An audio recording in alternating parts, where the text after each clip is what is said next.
عزیز طلبہ، government post graduate college ہٹلے town کی جانب سے پروفیسر شہباز علی شعبہ اردو آپ سے مخاطب ہے۔ اپنے پہلے لیکچر میں حصہ نظم میں سے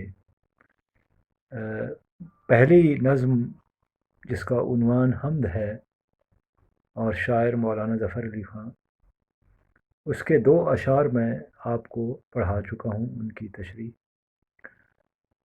اور اب آج کے لیکچر میں آپ کو تیسرا شعر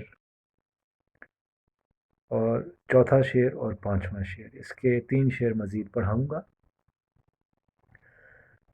تو اب آپ دیکھیں کہ سرمایہ اردو کتاب ہے، اس کا حصہ نظم، اور حصہ نظم میں پہلی نظم حمد کے 2 اشعار ہم پڑھ چکے ہیں، اور تیسرے شعر سے آج کے لیکچر کا ہم آغاز کرتے ہیں۔ ہر ایک ذرہ فضا کا داستاں اس کی سناتا ہے، ہر ایک جھونکا ہوا کا آ کے دیتا ہے پیام اس کا۔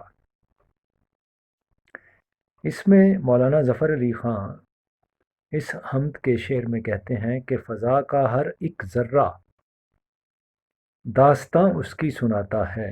داستاں کا مطلب ہوتا ہے کہانی یا قصہ، اور اس کی سے یہاں مراد ہے اللہ تعالیٰ کی۔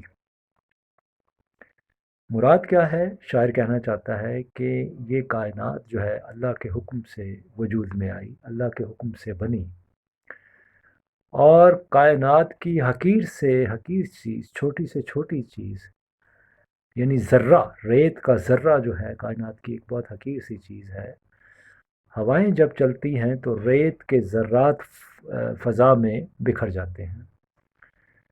تو شاعر کہتا ہے کہ ریت کے ذرات جب فضا میں بکھر کے ہمیں نظر آتے ہیں، خاص طور پہ ریگستان یا صحرا کو دیکھا جائے، تو آپ نے دیکھا ہوگا کہ جب تیز ہوائیں چلتی ہیں تو ریت ہوا میں اڑنا شروع ہو جاتی ہے۔ تو یہی مثال استعمال کرتے ہوئے شاعر یہاں کہتا ہے کہ ایک ریت کا ذرہ جو ہے وہ بھی اللہ کے حکم کے تابع ہے، اور وہ بھی اللہ کی توحید بیان کرتا ہے، وہ بھی اللہ تعالیٰ کی حمد پڑھتا ہے، اللہ تعالیٰ کی صفات بیان کرتا ہے، اور وہ ذرہ جو ہے وہ اللہ تعالیٰ کی قدرت کو مانتا ہے، وہ اللہ تعالیٰ کے حکم کے تابع ہے۔ تو کہنا وہ یہ چاہتا ہے کہ کائنات کی چھوٹی سے چھوٹی چیز اور بڑی سے بڑی چیز کو اگر آپ دیکھیں، سورج، آسمان، چاند، ستارے، زمین، تو ہر چیز خدا کے حکم کے تابع ہے۔ یہ نظام شمسی کے تحت جتنے سیارے اور ستارے آسمان پہ گردش کرتے ہیں، اور ان کی گردش کا دورانیہ جس طرح سے مخصوص ہے، سورج کا طلوع ہونا، چاند کا آسمان پہ ظاہر ہونا، سورج کا غروب ہونا، تو ایک سیکنڈ کی بھی اس میں کوئی آپ دیکھیں کہ کمی بیشی نہیں ہوتی، ہر چیز اپنے وقت پہ گردش کرتی ہے۔ تو یہ کون ہے؟ کون سی ایسی طاقت ہے جس کے حکم سے یہ سب کچھ ہوتا ہے، کائنات کا نظام چل رہا ہے؟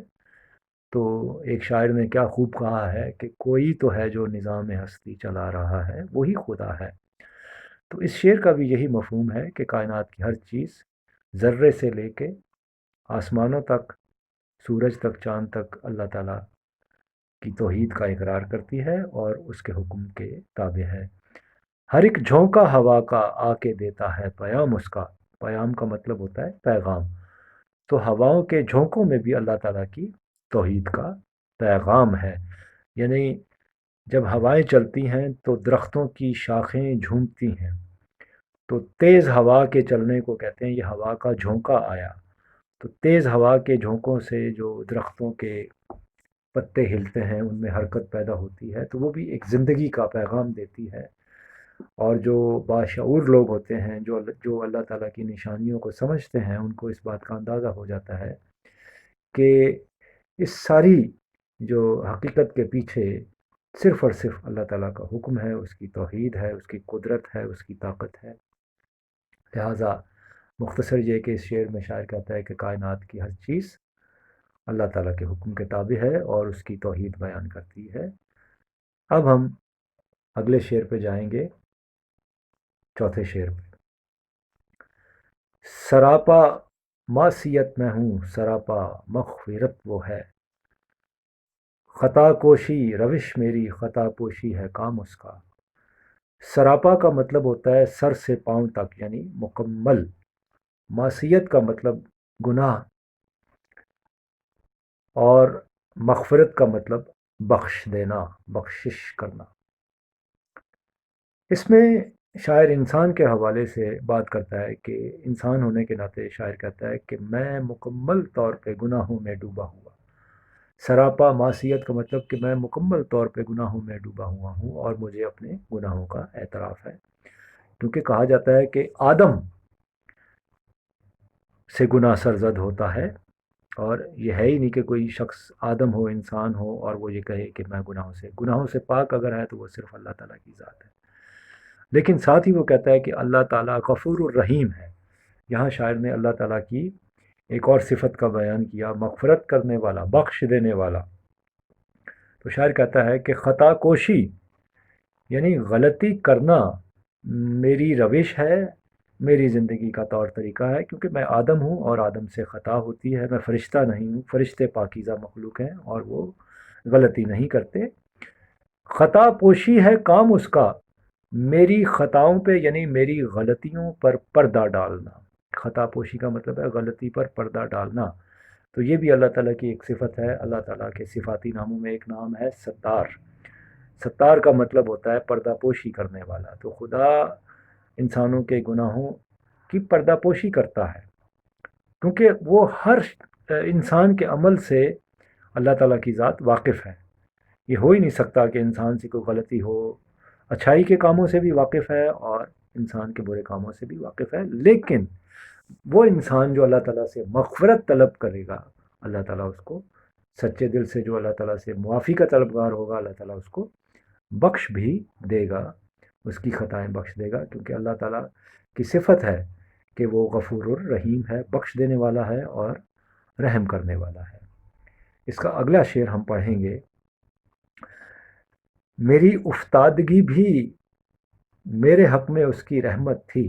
افتادگی کا مطلب گرنا، کہ میں نے اگر کہیں ٹھوکر کھائی، میں گر گیا، تو یہ بھی میرے حق میں یہ بات اس کی رحمت کے طور پہ تھی، کیونکہ گرتے گرتے بھی میں نے لیا، کہ گرتے گرتے بھی میں نے لیا دامن ہے تھام اس کا، کہ گرتے ہوئے شخص کو بھی میرے جیسے، کہ مجھے کہیں ٹھوکر لگی، مجھ سے خطا ہوئی، اور اس غلطی کی اور اس خطا کی سزا میں مجھے جو ہے وہ انجام میرے سامنے آ گیا میرے گناہوں کا، تو میرے پاس کیا تھا کہ میرے پاس اس وقت سنبھلنے کے لیے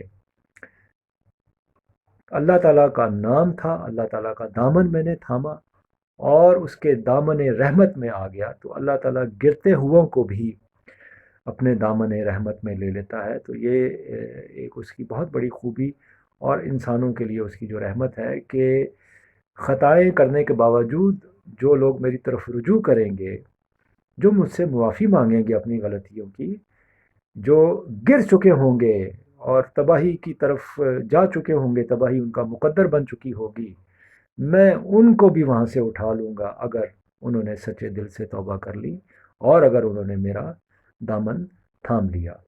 تو یہ آج کے اس لیکچر میں نے اگلے 3 شعر آپ کو پڑھائے۔